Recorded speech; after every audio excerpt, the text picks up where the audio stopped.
Como é que é? Pronto. Gravei, começou a gravar. Primeiro, Evandro, boa noite. Sou Luana. E estou aqui com a Maria Emília. Nós somos alunas da PUC Minas, né? Fazemos o curso de psicologia na Praça da Liberdade. E queremos agradecer formalmente aí pela sua disponibilidade, pelo seu carinho, pela profissão, né, por todo esse engajamento que você teve aí com a gente. Né, nós estamos fazendo um projeto, né, de práticas investigativas, onde a gente quer entender as dificuldades e as possibilidades de pessoas que possuem o transtorno de esquizofrenia para ingressar no mercado formal de trabalho. Né? Que hoje a gente sabe que as empresas têm uma cota aí, a gente quer entender, na verdade a gente sabe de algumas coisas, mas a gente quer entender dessa instituição que media, né, essa pessoa com transtorno para o mercado formal, tá? Você quer se apresentar, Sim. Evandro? Sim, meu nome é Evandro Pereira de Mello, sou psicólogo, formado em 89, de lá para cá, pós-graduei, especializei, sou especialista em saúde mental e clínica, tenho um livro publicado que fala sobre as questões da inclusão, né?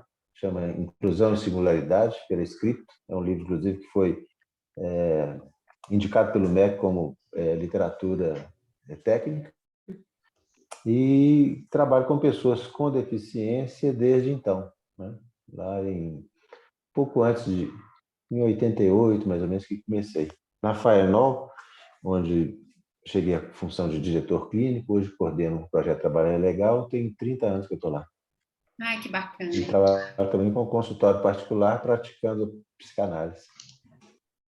Você também, além de ser psicólogo, é psicanalista? Isso, pratico psicanálise. Na verdade, eu trabalho com psicanálise, né? Eu tento introduzir a psicanálise nas situações que eu sou convocado.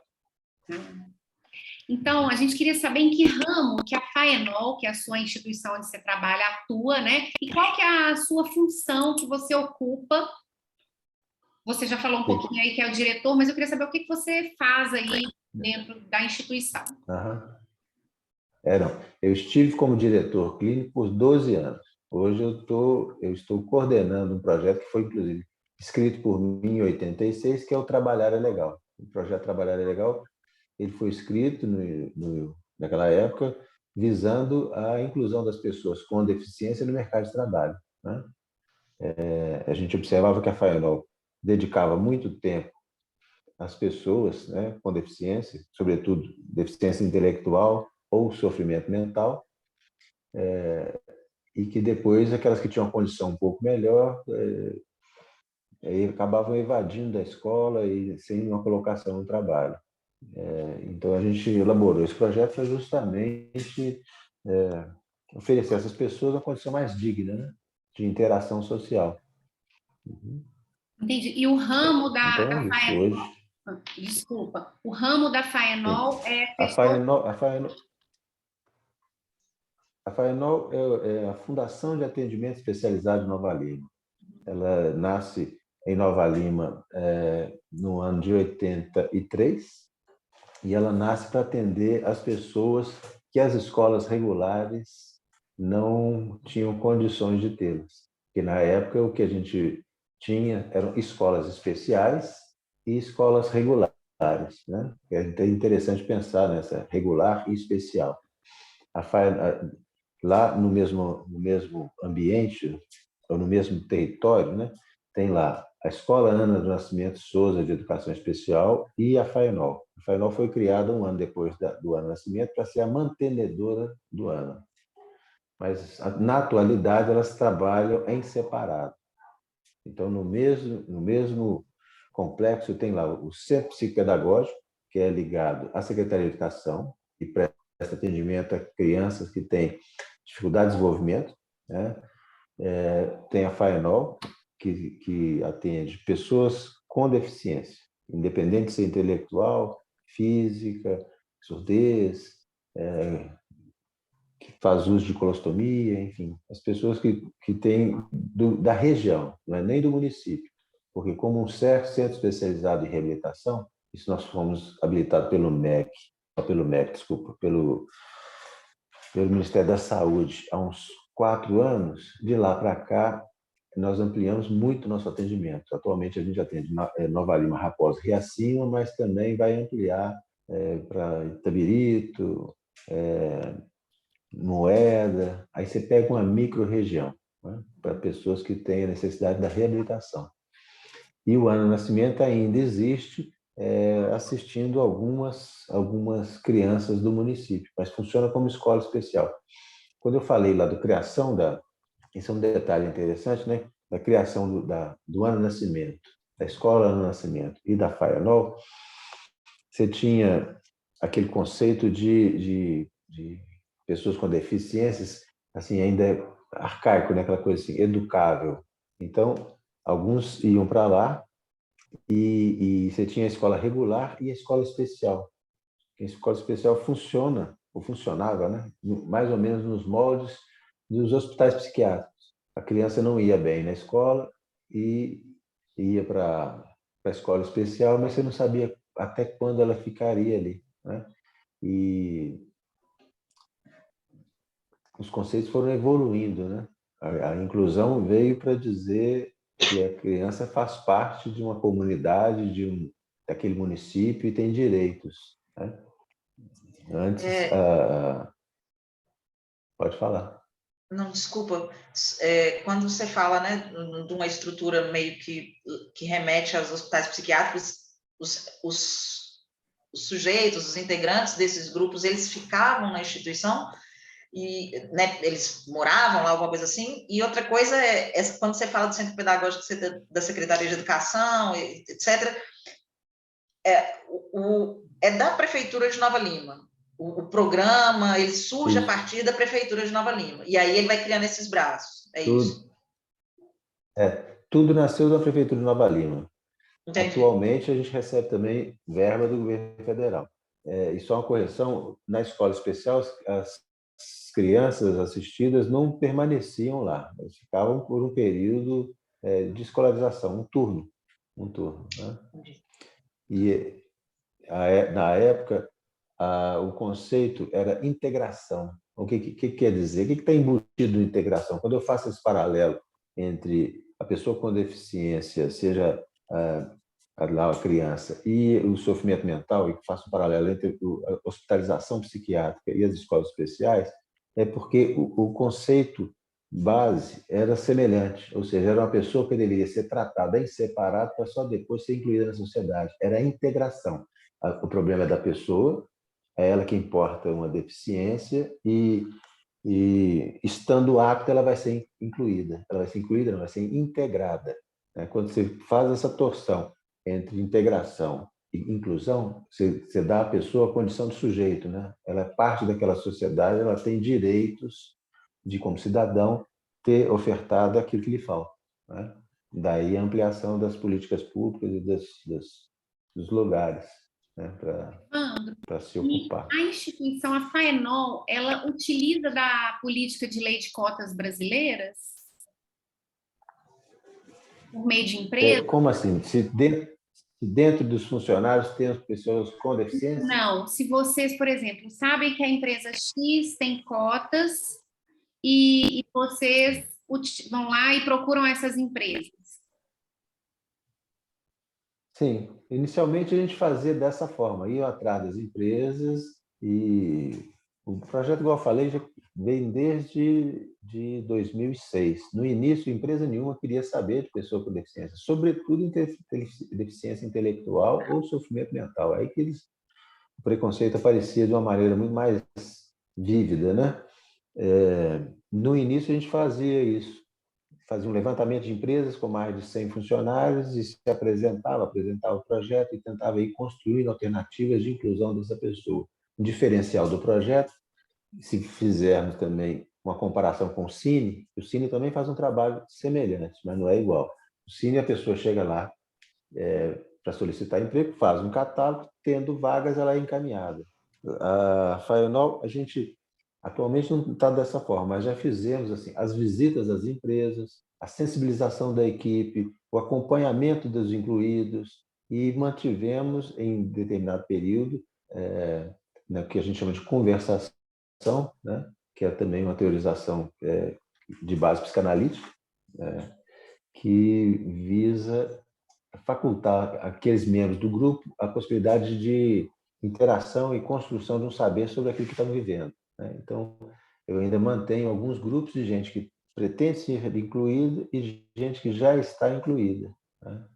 E vocês, quando, né, que levou a instituição a decidir incluir pessoas que têm a esquizofrenia para o mercado de trabalho? Na verdade, a gente nunca fez essa distinção entre pessoas com esquizofrenia ou com psicose ou com deficiência intelectual, né? A gente utiliza dos diagnósticos para o tratamento, né? Para o psicólogo, para o psiquiatra, para o neurologista. Nós temos uma equipe vasta lá dentro, né? Talvez, depois, se quiser, eu possa citar as especialidades que nós temos, mas para o trabalho, a gente coloca assim, as características da pessoa. Para o médico, a gente manda o CID, porque se não tiver o CID, não entra na lei de cotas, né?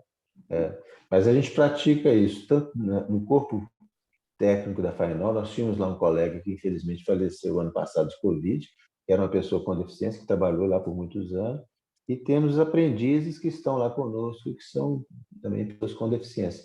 Agora, o caso da esquizofrenia, o que a gente visa, né, ou do sofrimento mental, é que a pessoa esteja acompanhada na rede, ou seja, ele só pode ser encaminhado para o trabalho se o quadro estiver estabilizado, né? Na crise, ele vai estar assistido pelo CAPS, por exemplo. Uhum. Estando assistido pelo CAPS, tem uma equipe e a gente interage, né, em reuniões, antes com mais frequência, agora da forma que a pandemia possibilita. Mas aí, ele saindo da urgência psiquiátrica, ele deve passar ou para o ambulatório ou para a unidade básica de saúde, podendo também estar conosco lá em oficinas. O município oferece essas 4 possibilidades para a pessoa com sofrimento mental. Mas vocês colocam pessoas que possuem esse transtorno para o mercado, né? Vocês conseguem fazer essa mediação Colocando. para o mercado. Aham. Aí vocês só Sim. não diferenciam para a O empresa. quadro quando eu estou conversando com os gerentes, que são pessoas leigas, eu evito completamente falar do diagnóstico, porque o diagnóstico carrega um estigma muito grande, sobretudo para o leigo, né? Ele toma aquilo pelo viés do preconceito. É muito ruim colar a pessoa naquela condição dela. Aquilo é algo de foro íntimo que deve pertencer ao corpo técnico, psicólogos, psiquiatras e médico, né, do trabalho, que vai fazer a avaliação dele lá. O que o gerente precisa saber é se ele tem condições de seguir aquela rotina de trabalho. Então, algumas vezes, o que eu já fiz, por exemplo, eu coloquei há uns anos atrás um rapaz no Vila da Serra, que é um hospital e tem toda uma situação muito mais exigente, né? Em relação à postura, à higiene, à hierarquia, a horários, enfim. E sabendo que ele tinha muito tempo, já tinha alguns anos que ele estava desempregado, e que ele, iniciando uma jornada de 8 horas, com mais 1 hora de almoço, ele ficaria 9 horas em função do trabalho, mais 1 hora de deslocamento para ir e outra para retornar, ele ficaria em torno de 10 a 11 horas fora de casa, né? Eu acreditei que isso seria estressante demais para ele, mesmo que ele tivesse muito desejoso de trabalhar, que aquilo traria consequências. Então, eu tratei com o RH do Vila da Serra que a gente pudesse fazer a primeira entrada dele com 4 horas de trabalho. E assim foi feito. Depois que ele foi entrando no ritmo, foi acostumando com aquela rotina, que ele foi vendo que que ele era uma pessoa adulta, então ele tinha que se cuidar também. Ele que lavava a roupa, fazia comida, essas coisas todas. Quer dizer, de uma hora para outra, uma pessoa que faz uso de medicação psiquiátrica, sair daquela rotina de poder acordar a hora que quisesse para trabalhar, eu sei que aquilo ia trazer conflitos. Aí a gente fez dessa forma, iniciou com 4 horas, depois estendeu para 8. E ele permaneceu por lá por algum tempo, depois achou por bem, algum tempo assim, quase 2 anos. Aí achou por bem sair, queria fazer outra coisa, que é uma situação também que, quando a gente fala de inclusão, é o que a gente espera, né? A gente auxilia nos primeiros passos. né? Depois a pessoa tem autonomia de procurar seus próprios meios. Não conseguindo êxito, o trabalhar é legal, continua oferecendo assistência.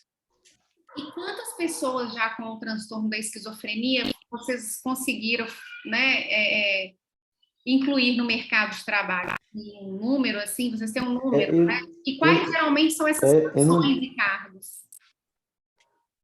Eu não tenho esse número estatístico. Eu não tenho esse número estatístico, porque, igual eu falei, a gente não fica focado em segmentar as pessoas. Essa semana mesmo chegou mais uma pessoa vinda do... Ele teve no CAPS, passou por 3 surtos de maior dimensão recentemente não, o último foi há uns 8 meses. Está no ambulatório, em condições de entrar no mercado de trabalho. Eu já fiz o encaminhamento dele, estou aguardando a resposta. A entrevista foi no BH Shop, numa loja no BH Shop. Quer dizer, ele tem condições de fazer uma série de serviços, né? Tem um outro rapaz que também está sendo encaminhado, esse já tem, inclusive, ensino superior, também tem um quadro de esquizofrenia, né? Muitas vezes as pessoas chegam para nós com esse diagnóstico e como o projeto chama Trabalhar é Legal, e ele tem essa conotação, porque a gente pega na letra da lei de que é facultado a pessoa com deficiência a inclusão no mercado de trabalho, né? A lei que foi, inclusive, sancionada pela Dilma. Nossa, me perdi um pouco quando eu falei do rapaz. É porque você falou que ele ia para o BH Shopping, numa loja lá do BH Shopping, vocês estavam conseguindo, ele passou por 3 surtos, né? Uhum. O que a gente, no encaminhamento, o que a gente observa é isso. Ele está acompanhado pela rede, o quadro está estabilizado, aí a gente faz os encaminhamentos e eu permaneço nessa articulação com a gerência, com o RH e, muitas vezes, incluo esses candidatos nesses grupos de conversação. Quais são essas funções e cargos que vocês colocam, assim? São cargos mais assim, operacionais? São os mais variáveis possíveis. Mais variáveis. Como a gente trabalha com pessoas com deficiência intelectual, muitos que estão conosco têm esse quadro, aí são funções mais básicas, né? Mas A em gente tem específico da estoquista. esquizofrenia, assim, que você já pegou, para quem tem o transtorno, geralmente as funções e cargos são... Olha, nós tivemos como parceiros, temos, né? McDonald's, então já tivemos pessoas com esse diagnóstico trabalhando na cozinha, trabalhando na fritura, tem gente trabalhando em supermercado como repositor, tem gente trabalhando em lojas como estoquista ou em serviços gerais, né? São variados, né? Não tem um específico. São variados. Como eu disse, tem um rapaz agora que tem nível superior e ele tem condições de ter um trabalho bem mais elaborado. Então, para essas funções que eu citei agora, eu nem encaminhei. Estou aguardando uma situação que seja mais adequada para a formação que ele tem. Entendi. Né? Porque tem entre uma situação superior também, né? Não são muitos, temos alguns. Né? Eu estou dizendo que assim, entre uma situação, um surto e outro, ou com o espaçamento dele de acordo com o uso continuado da medicação e os acompanhamentos, uma pessoa segue a vida de maneira estabilizada, plena, né? Ela consegue ser estabilizada e ter um emprego durante um tempo, assim. E de que maneira, né? Por que vias, né? A Fainol encontra empresas com esses para buscam essas empresas que contrataram esses funcionários? São por essas parcerias aí? No início, a gente fazia o contato. Eu ainda faço. Chega lá uma pessoa falando, olha, a Brookfield está empregando pessoas. Eu vou e ligo, eu mando e-mail, falo com o gerente, procuro saber. Agora, a gente há alguns anos, está incluído no catálogo do Ministério do Trabalho como uma ONG que presta, uma fundação que presta esse tipo de serviço. Então, muitas empresas que são fiscalizadas pelo Ministério do Trabalho elas recebem como indicação nos procurar, se for da região. Já existe, então, uma rede, né, para poder meio que fazer essa Existe. distribuição, né, de funções, de pessoas de diferentes lugares? E qual que é essa ONG? Sobretudo... Desculpa. Não, eu falei errado. Não é ONG, é fundação. Mas... A FAENOL é reconhecida pelo Ministério do Trabalho, Ministério Público do Trabalho e Ministério do Trabalho como uma fundação que faz esse tipo de encaminhamento de pessoas com deficiência para o mercado de trabalho. A doutora Patrícia Siqueira, inclusive, que já esteve lá conosco mais de uma vez. Ela conhece a FAENOL. Ela é da Prefeitura de BH ou do Estado? Não, ela é do Ministério do Trabalho. Ministério do Trabalho, né? Ministério do Trabalho. E qual? Antes a gente tinha reuniões periódicas lá no Ministério. Aí você tinha nós, né, ONGs e fundações, e você tinha também a presença das empresas, que eram fiscalizadas. Elas faziam a convocação. Aí era até um momento de uma certa interação. Né? Dessa maneira, a gente conseguiu algumas empresas parceiras que vão, ao longo do tempo, também percebendo que a pessoa com deficiência ela tem capacidade produtiva equivalente ao resto da equipe, né? É muito bacana. Tem um aspecto... É muito interessante. Tem um aspecto do projeto que eu acho que vale a pena destacar, que eu fiz aí um paralelo entre o Cine, que presta um bom serviço, mas que é diferente do nosso. O Trabalhar é Legal, ele visava a função terapêutica do trabalho, né? Não só a colocação, mas a função terapêutica, ou seja, a pessoa era um beneficiário do BPC, benefício de prestação continuada, ganhava o BPC porque ele tem uma deficiência, ou seja, ele era colado pelo Estado na condição de deficiente. E as famílias, muitas vezes, dependiam daquela renda dele. E isso tinha uma representação, isso tem uma representação para a pessoa, né? Tá ali marcado, né, que ele tem o direito por ser deficiente. Agora, ao passo que ele é colocado numa empresa, ele ali está uniformizado como os outros colegas que estão lá, como os outros colaboradores. E aí você percebe nitidamente a mudança de postura na relação com o outro, pelo efeito do trabalho. Né? Aquilo, ele se entende como sujeito também, né? Isso é muito importante para mim. Com certeza. E assim, sujeito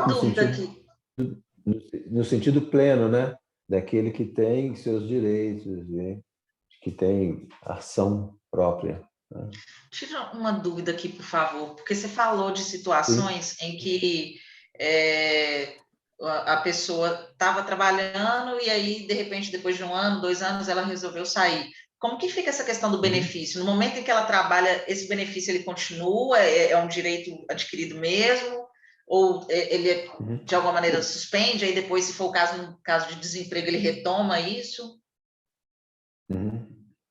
Lá, quando a lei foi sancionada, em 2012, se não me engano, no governo Dilma, foi colocado lá que assim, a pessoa que tem o benefício, ela pode ter o benefício suspenso e quando ela for empregada. Isso facilitou demais, porque quando a pessoa tinha o BPC, ninguém abria a mão para tentar o mercado de trabalho, que ali é uma coisa incerta, né?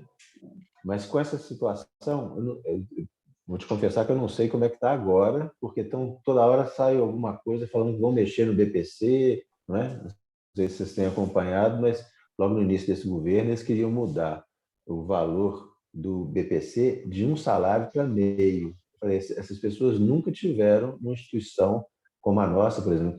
A FAENOL tem um ramo da atenção que é para atenção precoce, né?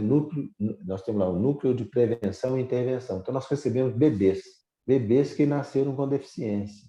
Quer dizer, ao chegar, a família impactada com a chegada de uma criança tão desejada, mas na condição de pessoa com deficiência, ela tem que passar por toda essa reelaboração, esse corte narcísico do filho desejado para o filho real.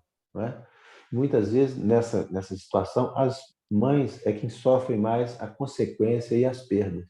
São elas que deixam de trabalhar para cuidar do filho integralmente, sobretudo as deficiências mais severas, né? Crianças têm muitas convulsões, que têm paralisias mais significativas, aí muitas vezes as mães deixam de trabalhar em função dos filhos, deixam de trabalhar externamente, né? O trabalho em casa fica dobrado.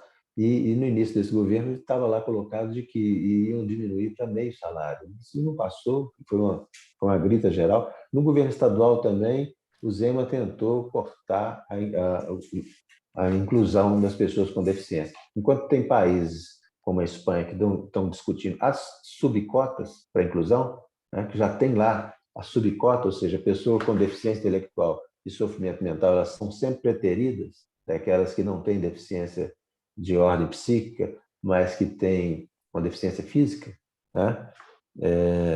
Nós aqui estamos querendo tirar, né? Aquelas famílias deviam ganhar 2 salários, eles queriam colocar meio, né?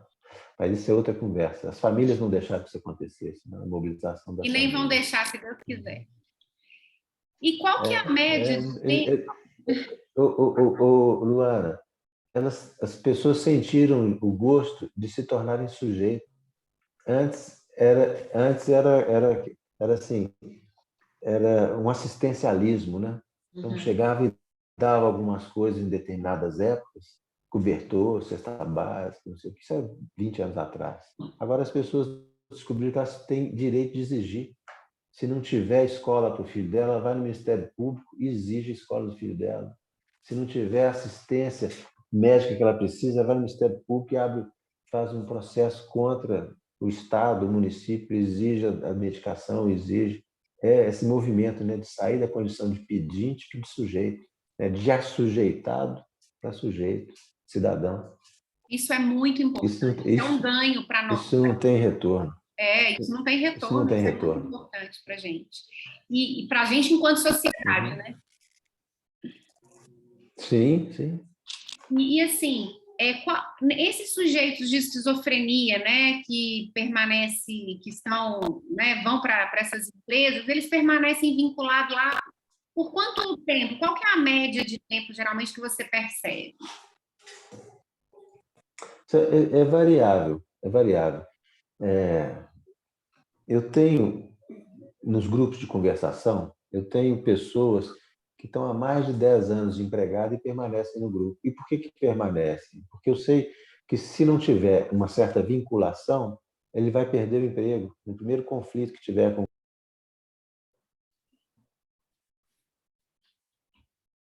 perverso, né? Algumas pessoas. Então, vê uma pessoa com deficiência, elas põem um apelido, mexem com a pessoa. Essa semana eu estava atendendo um rapaz que também tem um quadro de psicose, que trabalha num outro hospital de Nova Lima, e que ele quase brigou pelas vias de fato com um colega, porque ele colocou as luvas para secar e o colega fez uma brincadeira e sumiu com as luvas dele. Eram as luvas novas e tal. Aquilo para ele foi um excesso. Ele queria pegar o cara na unha. Mas nesses grupos que eu falei, né, da conversação, ele veio e pôde trazer aquilo ali e elaborar, porque dentro do trabalho do hospital, da correria do hospital, ele não teria condições ali de ser escutado pelo gerente ali, pelo administrador, assim como os outros colegas ali iam zombar dele. Quer dizer, você vai fazendo esse acompanhamento. Esse Da mesma acompanhamento, forma, os outros que estão. né, é muito importante para essa pessoa, porque ela precisa ser ouvida, né? Isso é o que faculta a elas a condição de permanecer no trabalho. E o interessante da conversação é que difere de outros grupos, que você não fica na condição de alguém que vai transmitir o certo e o errado, fazer juízo de valor, dizer o que pode e o que não pode. Você vai fazer com que o grupo se organize e traga as situações vividas naquele ambiente. Então, tem grupos... Atualmente, com a pandemia, eu estou atendendo 1 a 1, mas antes tinha grupos de 10, 12 pessoas. E aí você viu os jovens falando de quê? De namoro, falando de sexo, falando de assédio, falando das mais variadas situações. né? E aí os pares vão dizendo das suas próprias experiências e vão contribuindo ali. É muito mais rico do que alguém que fala de uma outra posição, né? No caso, o psicólogo, né?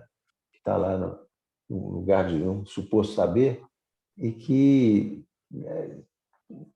por mais que se esforce, a penetração daquilo que se diz é pequena, porque a regra já tem na empresa.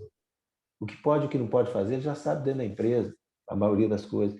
Agora, quando ele escuta de um colega, fala assim, mas, pô, você quer namorar com a menina do caixa? Mas a menina não é casada? Aí o outro colega fala, sabe? E nessas situações, o curioso é que, assim, a gente vê a evolução das pessoas, né?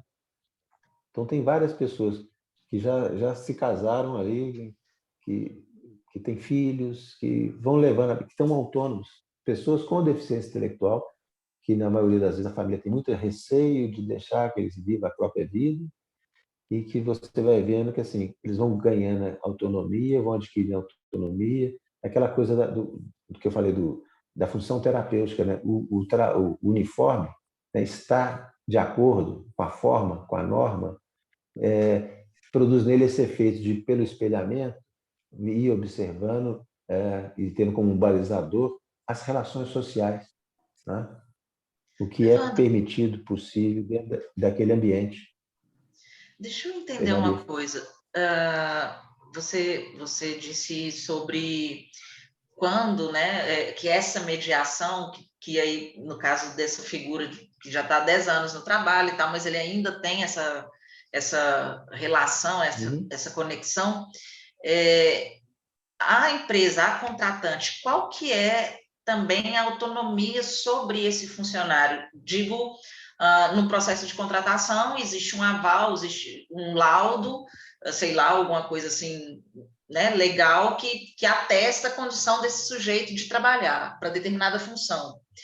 Uhum. Mas num ambiente Sim, em sim. que pode ter alguma hostilidade, alguma violência, ou não está conseguindo realizar o trabalho, a empresa ela tem que fazer essa comunicação para demissão, no sentido quase que de consulta também, de uma mediação, ou não? Ela pode fazer isso independente? Ela pode fazer independente, sabe? Uhum, Tem empresas, inclusive, que agem assim, como é que eu vou dizer? A palavra que veio na cabeça eu não vou dizer. Elas, pressionadas pelo Ministério do Trabalho, vêm até nós para conseguir a colocação de uma pessoa com deficiência. uhum. Aí faz o contrato de 30 dias, renova por 60 e manda embora. Aí manda para o Ministério do Trabalho e fala lá, ó, fizemos a contratação. E a pessoa não. Fizemos a contratação. Depois, na próxima fiscalização, vai ver que está faltando. Agora, tem empresas, o Hospital Vila da Serra, o Hospital Nossa Senhora de Lourdes, o McDonald's e outras, elas percebiam alguma situação e, antes de tomar atitude, de mandar embora ou de advertir alguma coisa, entravam em contato conosco. A Israel também, que é uma empresa de limpeza urbana do município que contrata muitas pessoas, também faz da mesma forma.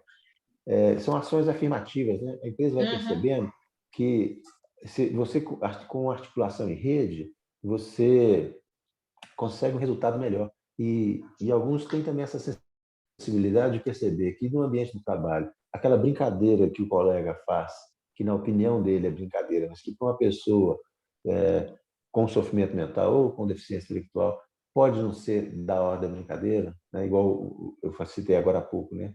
O rapaz foi brincar com o outro lá, tirou a luva dele, mas aquilo para ele foi um excesso, né? A luva nova que ele ia, lavou, guardou no sol, botou no sol para secar e o outro rapaz tirou.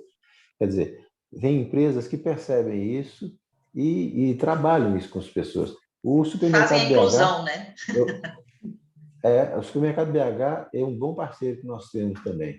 E eles têm uma cartilha que, para todos os funcionários que chegam, que passam pela formação antes de ir para a rede,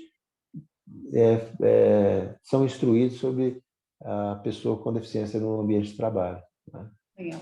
No mercado BH, nós temos pessoas com deficiência intelectual até um pouco mais grave e estão lá trabalhando. Estão lá trabalhando. Muitas vezes você precisa do que o conceito de emprego apoiado, né? algumas empresas já trabalham com isso, né? Sabendo de que, para determinadas pessoas, no caso da esquizofrenia, eles entram nesse rol, pelo menos naqueles casos mais graves, né? De ter alguém que esteja qualificado na questão do emprego apoiado. Trabalhar junto? Não, é próximo. Você é corresponsável. Uma vez eu fiz uma visitação técnica na Coca-Cola, quando a Coca-Cola era lá no anel rodoviário. A Coca-Cola não tinha nenhuma pessoa com deficiência e o ambiente naquela época era bem complexo para a gente colocar alguém lá dentro. Não era impossível, mas era bem complexo. Tinha problema de acessibilidade, tinha uma série de problemas. Nós fizemos até um relatório para eles na época. Mas lá, uma coisa que eu achei interessante é que ninguém é responsável unicamente por coisa alguma. Assim, é o fulano que estava lá. Não. Se naquele ambiente tiver os dois são responsáveis. Se uma pessoa entrou ontem e você entrou hoje, você é corresponsável pelo que acontece com ele. Aí você dá uma noção de equipe. E na entrada da empresa estava lá assim, tantos dias sem acidente de trabalho. Que eu acho interessante essa situação de colocar as pessoas como corresponsáveis, porque às vezes a gente observa isso, né? O colega até vira as costas para não ver, faz de conta que não é com ele, deixa acontecer para ver o que vai dar. Né? Isso para não falar da tal da fofoca, né? Às vezes a pessoa inventa uma fofoca. Ela falou que eu falei não sei o quê. Para uma pessoa que tem uma compreensão limitada, que lida com simbólicos de uma maneira muito reduzida, aquilo tem um caráter de verdade e que produz nela reações adversas, né? Aproveitando esse gancho que vocês estão falando, né, desses desafios, qual que são os maiores desafios, Evandro, de se contratar uma pessoa com a esquizofrenia em relação à empresa? Qual que é os desafios de se empregar, enquanto empresa, uma pessoa com a deficiência? Acho que o maior desafio é vencer o preconceito. O maior desafio é o preconceito, porque quando você fala de esquizofrenia, no jargão popular, você está falando da loucura, né? O sujeito é doido, entre aspas. Mas por isso que eu estou dizendo que eu evito falar diagnóstico. Não falo diagnóstico para gerente. Não é RH, os obrigatório, caras não. não sabem. Eu tenho que falar para o médico. Mas aí os assistidos por nós são orientados de levar o laudo médico, somente com o CID, sem o descritivo da doença, para entregar na mão do médico. Do médico da empresa. Médico do trabalho da empresa. Porque ele vai ser contratado pela lei de cotas, então o CID tem que estar lá. A cota, não existe uma cota alguns específico para esquizofrenia, uma cota para deficiência intelectual, seria isso? Não. É isso que eu falei aqui. Na Espanha, já há alguns anos, tem subcotas. No Brasil, nós estamos querendo tirar em vez de acrescentar. Nós não, né? E assim, existem algumas características que são comuns das pessoas que têm o transtorno, né, da esquizofrenia. Em que medida isso impacta na obtenção do trabalho, assim? Olha, ou existem essas características, ou não existem essas características? Né? Nós estamos falando de sujeito, né? Todo sujeito é único, é singular, é particular. O que a gente pode dizer que talvez se assemelhe é que tem fenômenos elementares que apresentam nos quadros de esquizofrenia que são indicativos do quadro que ele porta. Mas esses fenômenos elementares também são variáveis de acordo com cada sujeito. O que você pode pensar, a grosso modo, ouvir vozes, voz de comando, enfim, alucinações, delírio, alucinação. Né? Mas isso impacta muito paranoia, na obtenção do trabalho? Não, estando estabilizado, não. Tendo um ambiente saudável, não. Agora, se tiver um ambiente assedioso, né, de pessoas que querem ver o circo pegar fogo, aí é ruim. Por isso que precisa desse acompanhamento de vocês aí, junto com a empresa o tempo todo, né? Vocês fazem esse acompanhamento, né? Eu pesquisei, lá em São Paulo tem um trabalho, tem o PROESC, você já ouviu falar do PROESC, da USP? Já ouvi falar. Uhum. Mas acabou que eles também não puderam nos atender. Eles fazem esse tipo de trabalho também com acompanhamento durante, né, enquanto aquele indivíduo está empregado, tem reuniões para entender, junto com a empresa, como esse indivíduo está. A Faenol, então, faz isso, né? Vocês têm esse trabalho bem de pertinho, né? Fazemos, assim, a equipe hoje sou eu sozinho. Então, eu faço acompanhamento dessa forma. Aqueles que de fato demandam, né, eu auxilio. Às vezes a empresa me procura, igual semana passada, a Israel, que é a empresa de limpeza urbana, me procurou a respeito de uma outra pessoa. Poderia muito bem ter encaminhado para a unidade básica de saúde, pedido avaliação, mas me pediu auxílio para um colaborador deles, que já tem anos que trabalha com eles, mas que estava apresentando um comportamento esquizoide, né? E aí eu fiz isso, né? Uma escuta breve, uma interação para localizar a situação que ele está vivendo e de que maneira a gente pode auxiliar, se for o caso, e vai ser, de um acompanhamento psiquiátrico também. Esse rapaz não fazia ainda acompanhamento psiquiátrico, né? E ele também não foi indicado por vocês, né? É isso mesmo? Não, não. Ele só Ele apresentou o conseguiu o comportamento emprego. e a empresa estava precisando de uma ajuda, de um diagnóstico. Ele foi por conta própria e conseguiu. A esquizofrenia ou os quadros de psicose depende, são muito variáveis. Pode acontecer os primeiros episódios na adolescência, início da adolescência, ou no início da fase adulta, algum momento da vida sob maior tensão e desencadeia um surto. E nesse percurso, às vezes a pessoa já está trabalhando e às vezes até por estresse do trabalho vem acontecer esse primeiro surto. Então, muita gente está empregada, tem um quadro que nunca se manifestou, mas se você, como na condição de psicólogo, ou, né, um médico, um psiquiatra, você consegue observar que a relação que ele estabelece com o simbólico é frágil. É aquilo que Lacan chama do banquinho de 3 pés, né? Quer dizer, você percebe que tem uma fragilidade simbólica e que se faltar uma das representações, ele surta. Um alicerce, ele vai desencadear o surto, né? E acho que isso é interessante pensar. É interessante pensar isso da gente na condição de psicólogo, porque na escuta você tem que ter essa delicadeza também, né? Muito. Quando você trabalha só com neuróticos, você pode produzir no sujeito. Aliás, você faz o trabalho funcionar a partir da angústia, né? Você pode aprofundar em determinadas questões, causar angústia e ele então ir evoluindo. No psicótico você não pode fazer isso, né?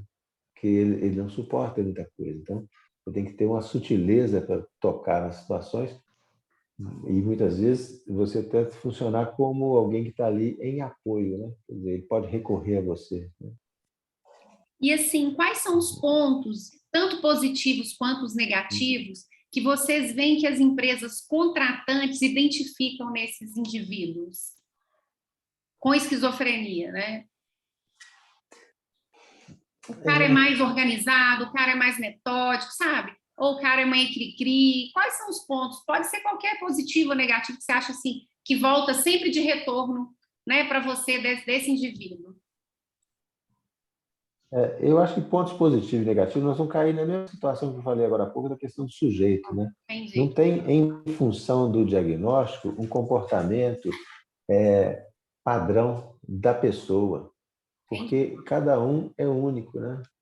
Você pode ver que tem algumas pessoas que às vezes são mais ensimesmadas, mais caladas, então ele não suporta ambiente mais barulhento ou de muita interação.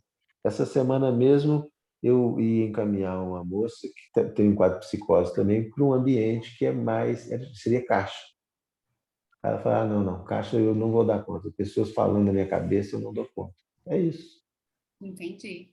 Já tem voz demais na cabeça dela. Agora, coloca ela num ambiente, por exemplo, vai trabalhar como auxiliar de farmácia lá, manipulando alguma coisa. Um ambiente limpo, silencioso, dá conta. É Agora, muito num ambiente individual, né? que uma pessoa é sujeito, uma pessoa pode chegar, um cliente chegar num dia ruim e despejar sobre ela a raiva, ela pode não saber lidar com aquilo, né? Muitas vezes não vai saber Então, mesmo. A gente faz essas entrevistas iniciais, antes do encaminhamento, para conhecer o perfil da pessoa, né? Perfil profissiográfico. Isso é muito Saber como é que importante. ela... O que seria indicado. O que não acontece no Cine, né? A pessoa chegou no Cine, se é uma vaga, ela vai lá. Perfil Mas o eles não quê? têm essa profissiográfico, Profissiográfico. que relativa à profissão. Quer dizer, quando a pessoa está desempregada, qualquer coisa parece boa. Eu quero, qualquer coisa me serve. Depois que ela começa a fazer, ela começa a dizer, isso aqui não está bom, ou isso não é para mim. Isso quando não fala em ato, né? Isso quando não fala em ato, ou faz conversão, né? Começa a ter sintoma, né? Dor de cabeça, falta, vai no médico, né? Aí o corpo começa a falar, né? Então a gente tenta entender melhor a condição da pessoa para poder fazer um encaminhamento mais assertivo, porque a É que gente a quer que ele gente, permaneça. é que a gente às vezes acha, né? A gente age como se o indivíduo, se a conta fechasse. A conta do indivíduo não fecha, né? Porque 2 mais 2 nunca vai ser 4 quando a gente se fala de sujeito, né, Evandro? Uhum, uhum. E assim, como é que vocês encontram esses indivíduos com esquizofrenia para serem incluídos no mercado? Às vezes eles vão até você ou vocês Bom, pegam de dentro da instituição ali que já estão, faz um caminho, tem um caminho ali desde pequeno com vocês, ou vocês buscam eles assim fora? pela situação que a gente, no mesmo ambiente assim, no mesmo território, né? Tá lá a Escola Nascimento Souza, a FAENOL e o Centro Psicopedagógico, algumas vezes eles vêm por esse caminho. Chega ali criança, ou chega pelo NUP ainda bebezinho, só que ainda não tem esse diagnóstico, né? O bebê não tem esse diagnóstico, né?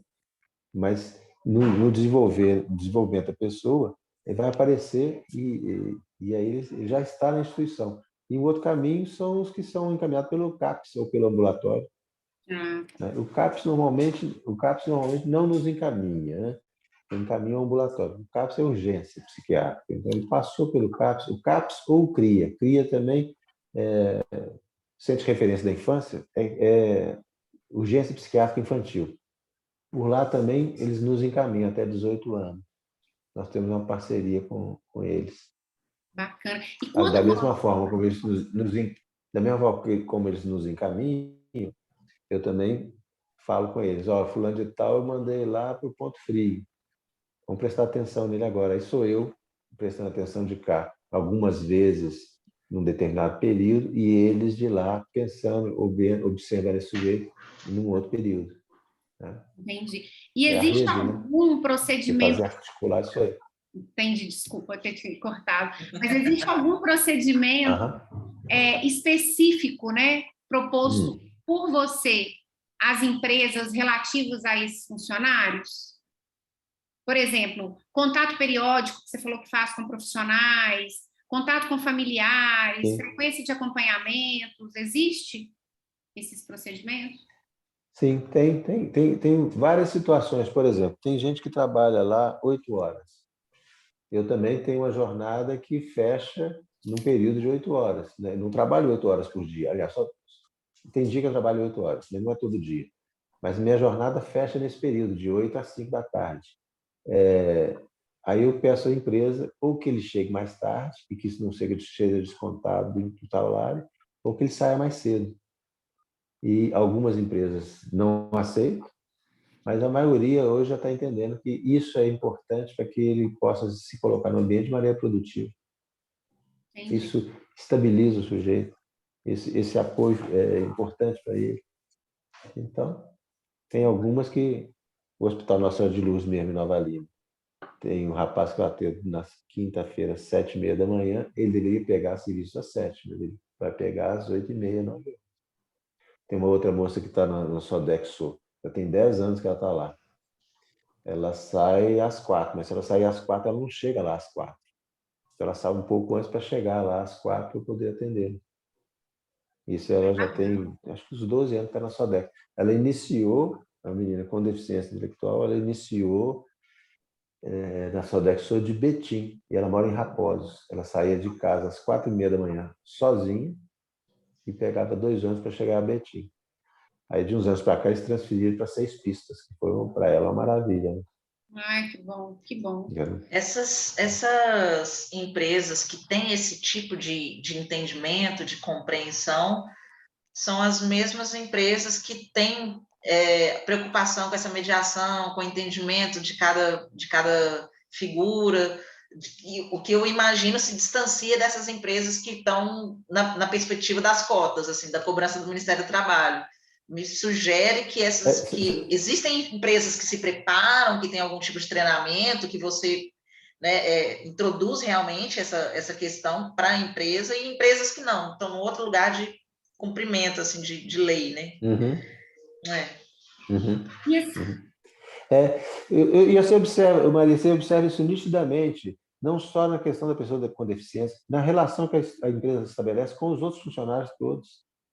Às vezes são empresas que não consideram isso que é da ordem do particular para ninguém. Né? Ou veste a camisa, no sentido assim, enquadra ou está fora. É como se não fossem sujeitos. Né? E assim, você considera... Normalmente são empresas que produzem um estresse muito grande, né? Produz muita doença mental na equipe. Você considera que a legislação brasileira atual ajuda a inclusão de pessoas com esquizofrenia no mercado? É fundamental. Se não fosse a lei, não tinha ninguém incluído. Em que aspectos? Assim, ia ser muito pouco. Hã? Pela força da lei mesmo. Pela força da lei, pela imposição da lei. Se os municípios tivessem mais atenção, por exemplo, o município contratou lá uma empresa para recapeamento do asfalto. Se na feitura do contrato tivesse lá estipulado que compre as cotas, por exemplo, da mesma forma que ela tem que responder uma série de situações, né? Questões ambientais, questões isso e aquilo, compre as cotas, ela resolvida, ia faltar gente para trabalhar. Né? Ia faltar gente. Mas isso muitas vezes é negligenciado. Aparece um tanto de coisa nos contratos, mas se cumpre as cotas, não aparece. Sob o ponto de vista do indivíduo com esquizofrenia, né, quais são os maiores desafios com que ele se depara para inserir e para permanecer nesse mercado de trabalho? Olha, as dificuldades são muitas, né? E eu vou mudar o termo que você colocou, que você falou de indivíduo, de não diviso, mas nós estamos falando desde o início de sujeito. Sujeito, claro. O sujeito é barrado, né? As dificuldades são muitas. Se é um quadro que já teve diversas situações de surto, até a própria família, às vezes, tem um certo estresse, tem um certo desgaste, já não aposta muito na pessoa. A empresa também, se ela não tem essa sensibilidade para perceber que o acompanhamento que esse sujeito precisa, seja lá o psiquiátrico ou, né, o que a gente presta, é importante para a permanência, dificilmente vai continuar por muito tempo no emprego também. As dificuldades são diversas. Acho que família, a maior delas é o preconceito. Como é que é? Você acredita que a família tem um preconceito também desse indivíduo estar no mercado, está indo para o mercado? A família tipo, eu vou proteger, vou barrar. Eu disse assim, algumas famílias, né? A família é fundamental. A família é um pilar essencial para que esse sujeito se inclua na sociedade em qualquer situação. No trabalho, na vida social, na vida amorosa, afetiva. A família é um pilar fundamental.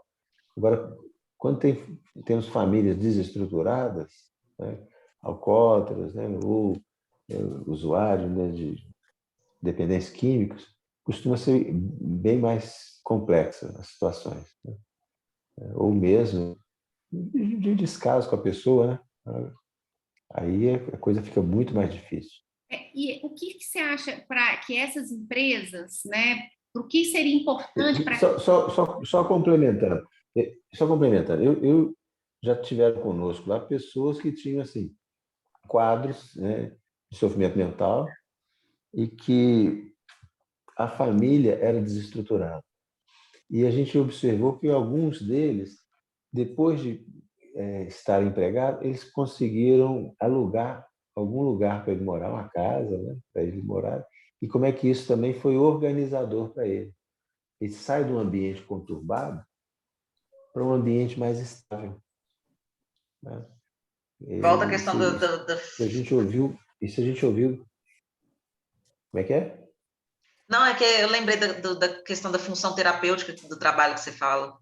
Isso clareia muito isso. Uhum. E o que você acha que E aí a seria pessoa... importante para essa pessoa, assim, sair desse lugar e ir para um centro de convivência, ir para algum lugar assim? Como é que esse indivíduo teria que se posicionar, entendeu? Pouco antes da gente iniciar a entrevista gravada, na conversa com Maria, a gente falou ali do Júnior Choque, né, lá com os Mala, falamos lá do trabalho do Milton, e agora você falou de centro de convivência. Eu acho que o trabalho que eles faziam ali tem uma importância muito grande, tinha para nós lá dentro, mas, sobretudo, para os assistidos, é nessa situação assim, de que ele não está naquele ambiente somente em função da doença, somente em função do trabalho terapêutico. Ele está num ambiente onde ele pode ser escutado por um outro e esse outro produzir algum efeito de intervenção ou encaminhar quando for o caso. Ou seja, o centro de convivência, ou o trabalho das ONGs, ou a inclusão no termo mais amplo que possa ter, via Secretaria de Esporte e Lazer, via Secretaria de Cultura, né? Uma pessoa que tem habilidade para música ou para arte, enfim, fazer ocupar os espaços urbanos e com pessoas que possam fazer essa articulação em rede, né? Que a gente procura fazer na FAIONOL é isso, né? Essa articulação de que a pessoa pode estar lá, não está mais em atendimento com psicólogo, está acompanhando com acompanhamento psiquiátrico, mas aquele quadro estabilizado que vai tomar aquela medicação por um prazo indefinido. E A ele gente se está sinta em outros acolhido, né? lugares. Ele precisa desse acolhimento, né? Isso. A interação social. A interação social é fundamental. Antes a gente tinha um teatro. Uma vez, e o teatro chamava Histórias em Movimento. Tiveram vários espetáculos no Teatro Municipal de lá, chamado História em Movimento. E esse teatro teve uma vez na Coxia, e iam todos os meninos, né? 60, 80 meninos. A gente não fala menino, mas é rapazes e moças, né? E num desses aí, um rapazinho que tem síndrome de Down virou para mim e falou assim: hoje eu sou artista. É isso. Incluir isso, é possibilitar o outro frequentar outros, ser nomeado de outra forma. Por isso que eu não dou diagnóstico para ninguém. Entendi. Eu não dou diagnóstico nem para paciente. Entendi. O que ele vai fazer com o diagnóstico? Olhar no Google. Ele não é Google, ele é sujeito. E assim, e o que seria importante para essas empresas conhecerem sobre os transtornos antes de contratar uma pessoa? O que você acha? Não, ele não tem que conhecer transtorno, tem que conhecer o sujeito, Entendi. tem que conhecer a pessoa.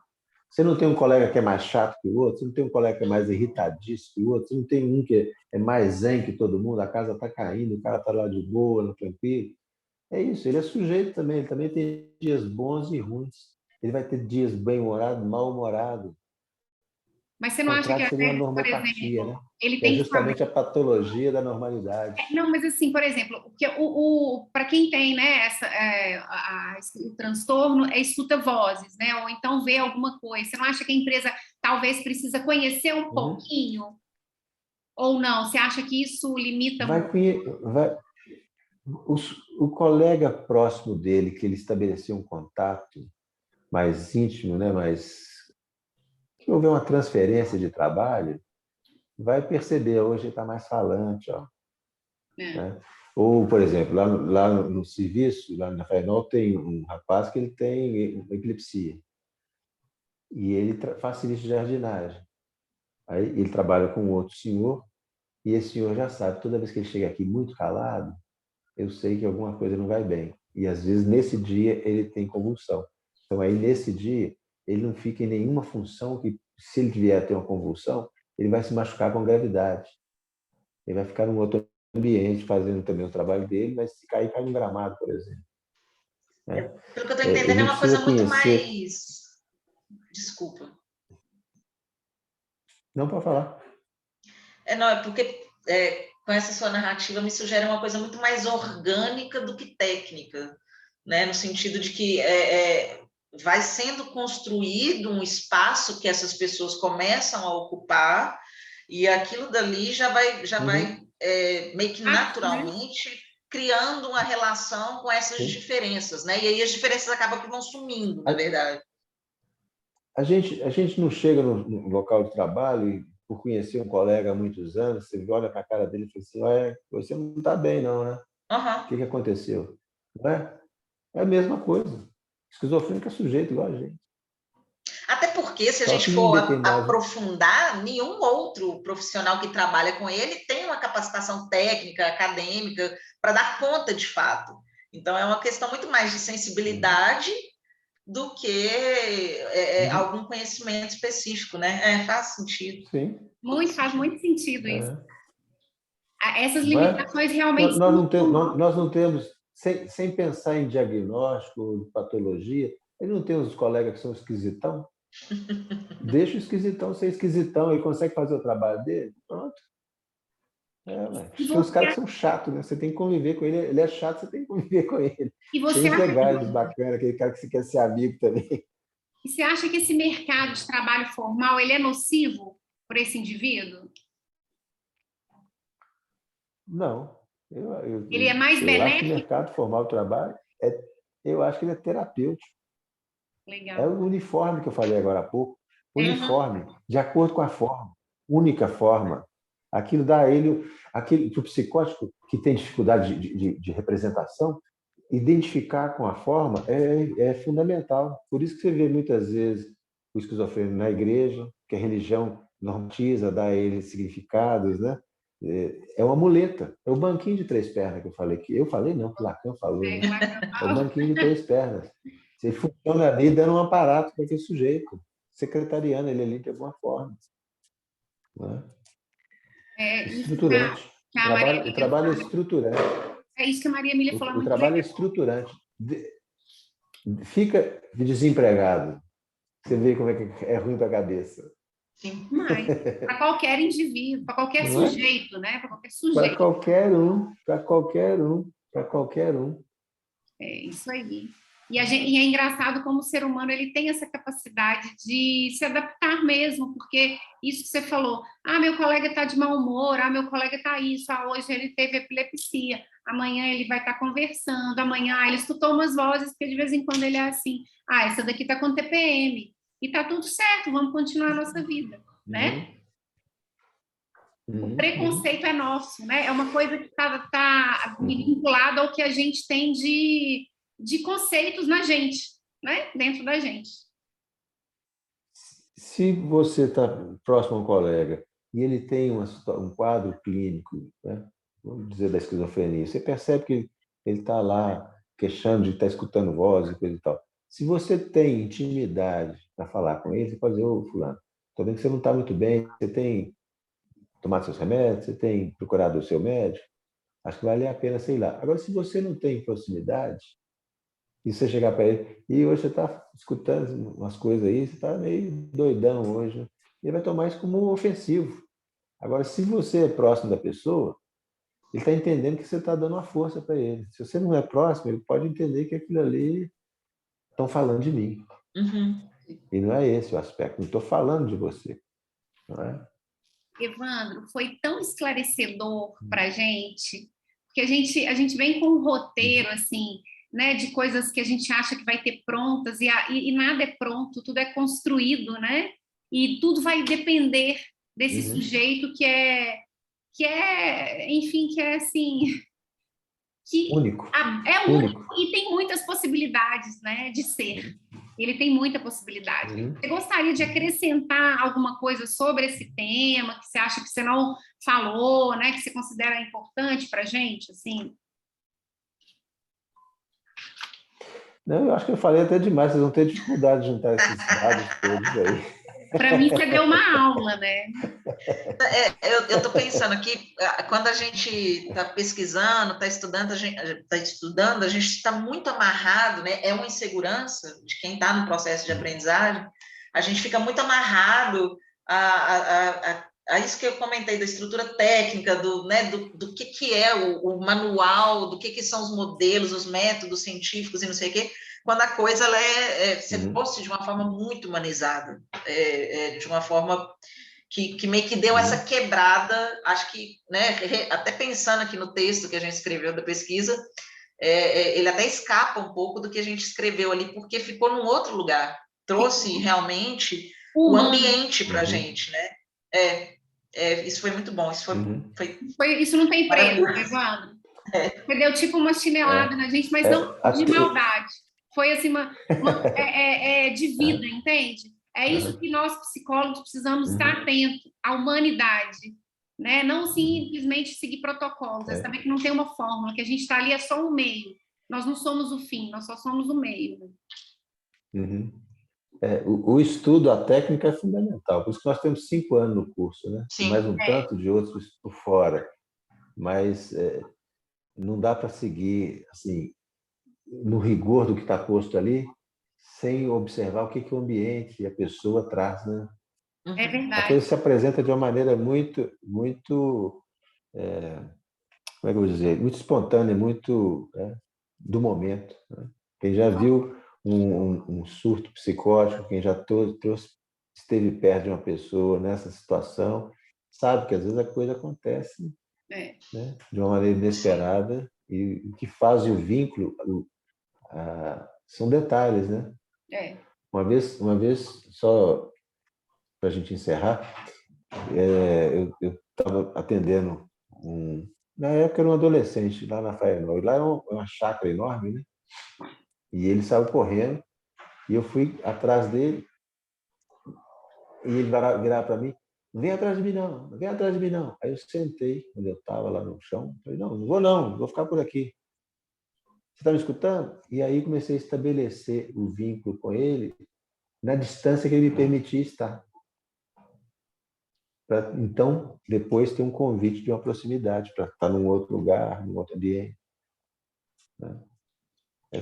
Ter é ouvir o que o sujeito está falando.